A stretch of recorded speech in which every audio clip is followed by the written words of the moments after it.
The U.S. has spent about $8 trillion on foreign wars and their consequences since September 11, and trillions more for other military operations and for supporting military bases in 70 countries.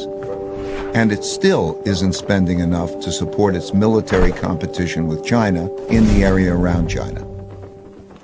In this cycle, the richer countries eventually get deeper into debt by borrowing from poorer countries that save more. It's one of the early signs of a wealth and power shift.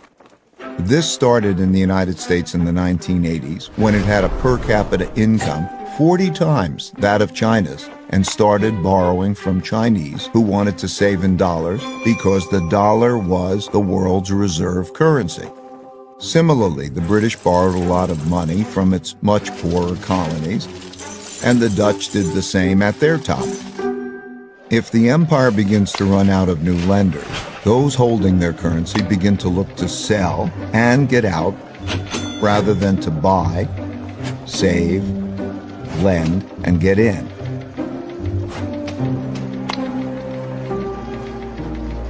And the strength of the empire begins to decline. The decline. The decline comes from internal economic weakness together with internal fighting, or costly external fighting, or both. Typically, the decline comes gradually and then very suddenly. When debts become very large and there is an economic downturn, and the empire can no longer borrow the money necessary to repay its debts, the financial bubble bursts.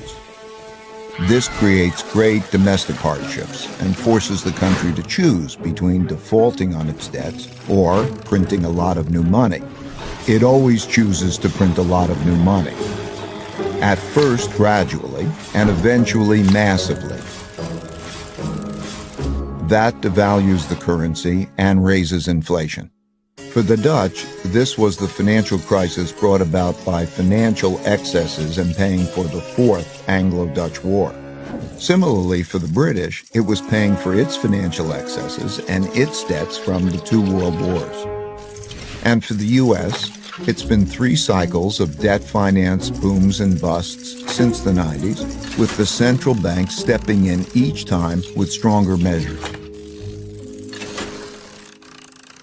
When the government has problems funding itself, when there are bad economic conditions, and living standards for most people are declining, and there are large wealth, values, and political gaps, internal conflict between the rich and the poor, as well as different ethnic, religious, and racial groups, greatly increases.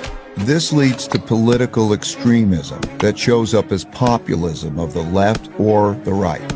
Those of the left seek to redistribute the wealth, while those of the right seek to maintain the wealth in the hands of the rich. Typically, during such times, taxes on the rich rise, and when the rich fear their wealth and well-being will be taken away, they move to places, assets, and currencies they feel safer in. These outflows reduce the empire's tax revenue, which leads to a classic, self-reinforcing, hollowing out process. When the flight of wealth gets bad enough, governments outlaw it. Those seeking to get out begin to panic. These turbulent conditions undermine productivity, which shrinks the economic pie and causes more conflict about how to divide the shrinking resources. Populist leaders emerge from both sides and pledge to take control and bring about order. That's when democracy is most challenged because it fails to control the anarchy. And it is when the move to a strong populist leader who will bring order to the chaos is most likely. As conflict within the country escalates, it leads to some form of revolution or civil war to redistribute wealth and force the necessary big changes. This can be peaceful and maintain the existing order, but it's more often violent and changes the order. For example, the Roosevelt Revolution to redistribute wealth was relatively peaceful and maintained the existing internal order, while the French Revolution, the Russian Revolution, and the Chinese Revolution were much more violent and led to new internal orders. This internal conflict makes the empire weak and vulnerable to rising external rivals who, seeing this domestic weakness, are more inclined to mount a challenge. This raises the risk of great international conflict, especially if the rival has built up a comparable military. Defending oneself and one's empire against rivals requires great military spending, which has to occur as domestic economic conditions are deteriorating and the empire can least afford it. Since there is no viable system for peacefully adjudicating international disputes, these conflicts are typically resolved through tests of power. As bolder challenges are made, the leading empire is faced with the difficult choice of fighting or retreating. Fighting and losing is the worst outcome, but retreating is bad too, as it cedes progress to the rival and signals that the empire is weak to those countries that are considering which side to be on. Poor economic conditions cause more fighting for wealth and power, which inevitably leads to some kind of war. Wars are terribly costly. At the same time, they produce the tectonic shifts that realign the new waters to the new realities of wealth and power in the world.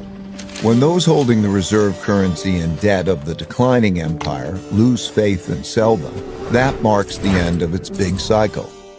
Of the roughly 750 currencies that existed since 1700, less than 20% now exist, and all of them have been devalued. For the Dutch, this happened after their defeat in the Fourth Anglo-Dutch War, when they weren't able to repay the massive debts they built up during it. This led to a run on the Bank of Amsterdam and a desperate sell-off, forcing massive money printing, which devalued the currency and the empire into irrelevance. For the British, this happened after World War II, when despite their victory, they could not repay the massive debts they borrowed to fund their war effort.